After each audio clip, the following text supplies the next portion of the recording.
BJP fly स्कीमों को free भी ना कहे, मुल्क की गरीब आवाम को राहत फराहम करना हुकूमत का अहम फरीज़ा।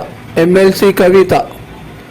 टीआरएस एमएलसी मोहतरमा कलवा कुंटा कविता ने कहा कि मुल्क की आबादी का एक बड़ा हिस्सा गरीब है, चाहे मरकज हो या रियासत, इनके लिए फलाई स्कीमें बनाई जाएगी। कविता ने कहा कि मरकज और बीजेपी गरीबों के लिए मुतारिफ कराई गई फलाई स्कीमों की तौहीन कर रहे हैं और इन्हें मुफ्त यानी फ्री बी के नाम से पेश कर रहे हैं। कविता ने बीजेपी से कहा कि फलाई स्कीमों को फ्री बी नहीं कहना चाहिए, फलाई स्कीमों को फ्री बी कहना गरीबों की तौहीन है। इन्होंने इल्जाम लगाया कि जिन्होंने हाल ही में कारपोरेट बैंकों को लूटा है वो 10 लाख करोड़ का कर्ज माफ करने को फ्री बी कहते हैं। कविता ने कहा कि हम गरीबों की सेहत, ज़राअत और बच्चों की तालीम के लिए फलाई स्कीमें नाफिज कर रहे हैं और इनमें से कोई भी मुफ्त नहीं है। कविता ने कहा कि रियासती हुकूमत के जरिए नाफिज की गई फलाई स्कीमों की हिमायत की जानी चाहिए और कम अज कम आज़ादी देनी चाहिए, क्योंकि वो रियासतें इन स्कीमों को नाफिज करेगी। एमएलसी कविता ने कहा कि रियासती हुकूमत पर मुफ्त स्कीमों को मनसूख करने का मरकजी दबाव दुरुस्त नहीं है, यह गरीब आवाम की हिमायत नहीं करता। मुल्क की गरीब आवाम को राहत फराहम करना हुकूमत का अहम फरीज़ा है।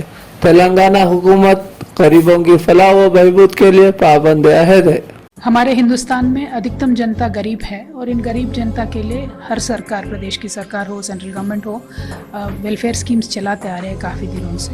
आज पूरे हिंदुस्तान भर में एक ऐसा माहौल बीजेपी पार्टी बना रही है या सेंट्रल गवर्नमेंट बना रही है कि जो वेलफेयर स्कीम गरीब लोगों को देते हैं वो कहते हैं इनको फ्रीबी के नाम से बुला रहे हैं आजकल और बोल रहे हैं कि फ्रीबी नहीं देना चाहिए।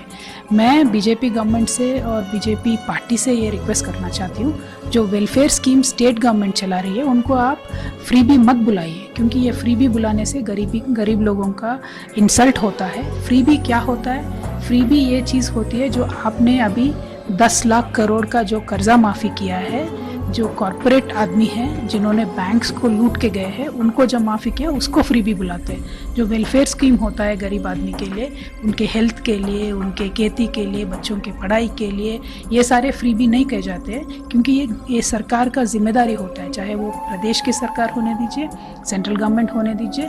गरीब के लिए चलाने वाले welfare schemes is a responsibility of the government. ये फ्रीबी बिल्कुल नहीं बोले जा सकते हैं। ये फ्रीबी नाम पहले आप बंद कर दीजिए, गरीब को इंसल्ट करना बंद कर दीजिए।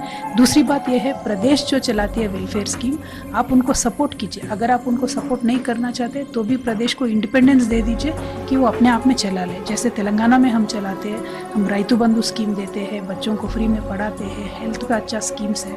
हमारे यहाँ 1000 स्कीम चलते हैं और कल आप ऐसा देश भर में एक माहौल बना के ये सारे स्कीम्स बंद करने के लिए प्रदेश के सरकारों के ऊपर जो दबाव डालने का कोशिश कर रहे हैं, ये बिल्कुल अच्छा नहीं है। गरीब का कोई भी इसमें फ़ायदा नहीं होने वाला है। तो जब तक वेलफेयर स्कीम इस हिंदुस्तान में नहीं चलेगा तब तक गरीब के लिए बहुत मुश्किल होगा। तो मैं सेंट्रल गवर्नमेंट से और पूरे देश की जो आबादी है उनसे, हमारे जो इंटेलिजेंसिया है उन सबसे भी मैं रिक्वेस्ट करती हूँ, this is the occasion, this is the time, please speak out and make sure that the welfare schemes of any state will continue.